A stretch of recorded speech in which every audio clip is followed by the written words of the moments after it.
This lady is Antonia Ogbeje, now in police custody as an accessory to crime because of her boyfriend who is now on the run. She's been in this situation in the past, yet she fell into it again.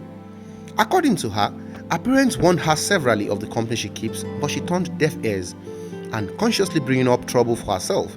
Ironically, when the bubble bursts, her morally disciplined father turned her over to law enforcement agents to face whatever the law says she should for her offense. Let's now learn from her lessons. Philip, my boyfriend, is a robber, but let me explain. I knew Philip. He used to show me different ID card. He said he used to go to Abidjan, that his mom based in Abidjan. So he used to show me different ID card as a business guy. And he don't base here. He don't base whenever he come around. He stay with that soldier boy, Oliver. And you know, in our barrack, boys used to gather in. They used to be in our barrack, in that manu. You see boys there. Anytime he comes around, he stay inside that manu. They'll be drinking. At the first, I don't know, maybe he's a robber. It was later, the way he used to talk. So the day I was coming from school, I saw him. I saw him twice in that manu. Then I asked him that, what are you doing there? You did not go to work. You said you want to travel. Why did you travel? He said nothing. The way he was behaving. Sometimes if I won't talk, he'll be threatening that he's going to kill me. So that's how I still believing that he's a robber. But I cannot tell my dad, because my dad has warned me not to stay away from that Oliver. I did not listen to them. The way he behaves, that's how I know he's a robber. But as I know, I cannot tell it to anybody. But my dad has been warning me about the boy that mentioned my name. That is a soldier boy. But I did not listen to them. So when I know he's a robber, I try to avoid him. Sometimes when I go to school, come to school and meet me, I will tell my friend, tell him that I'm not in school. I'll be running away from him. I went to church one day in the night. So when I came back, my daddy told me that they want to see me in their office because my daddy is a soldier. So the next day, my daddy took me to military police at Barak. When I went there, they asked me some questions. So I answered them. They brought the boy that mentioned my name. Then they now asked him that, did you know me? I said, yes, I know him. I said, how did I know him? I said, he's a soldier. That who is his friend? I said his friend is my boyfriend. I knew him to Oliver. I knew the guy through the Oliver. So Oliver now mentioned that he sent someone to go and meet me when he was detained. That Philip sent someone to come and meet him when he was detained. That thing he should go and bring him that thing. That he next time that tire, he says tire, but I don't know tire. He sent the tire to come and meet me. That I should remove that thing. He said, gone. I don't know tire. That's what he said.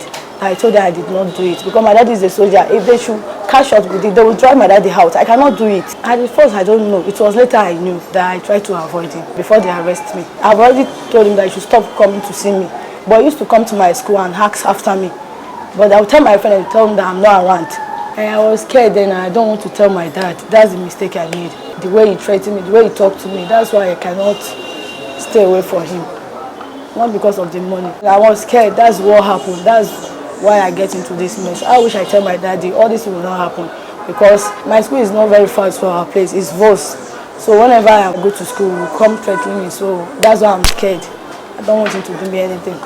The regret I'm even having is that because my mom and my dad, they warned me. I did not listen to them. And the position they have in the house now, I just lost two of my sisters before this thing happened to me. I don't pity for myself, I pity for my parents. It was my daddy that handed over me to them, to military police. Then they handed over me to police. He's not happy. He's not happy with me. It's just that he cannot just leave me just like that. He's not happy with me. I disappointed him anyway. When I finished my school cert, so I came down to Lagos to meet my parents. So then I'm a baller. I do play ball, football. So there is one place in Vos that they used to train.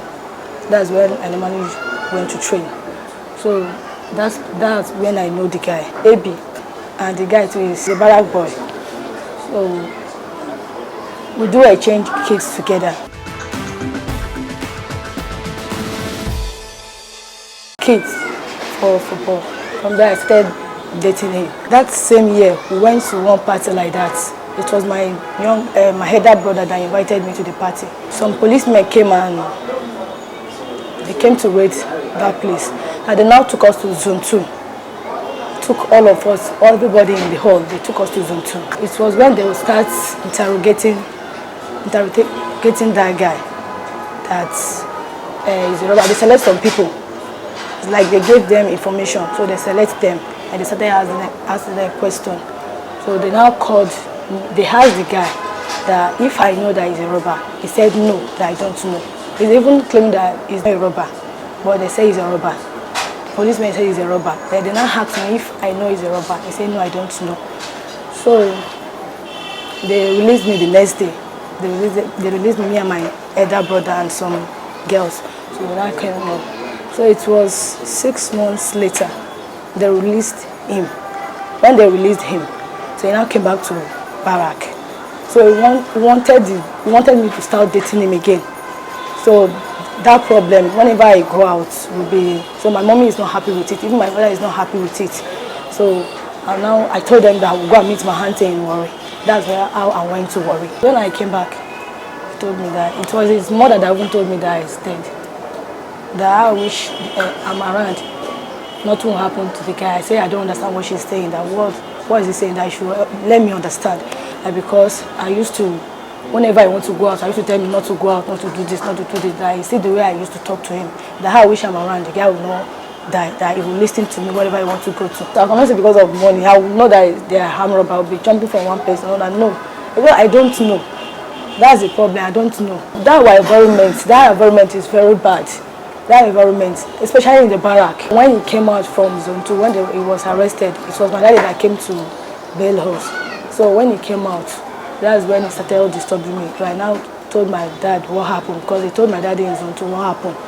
That's why they started warning me that they don't want to see me with him. I said I don't want to see him. That's why I just left Lagos. Only the regret I'm having that my daddy managed to put me in school, but I still fuck up and misbehave. At the first I never knew. It was one and it was very late. What I have to tell them is that there are many girls in our barracks that they don't work. They should beware. They should know the type of guy they will go out with. If at all they have to go out with guys, they should know in and out about the guy.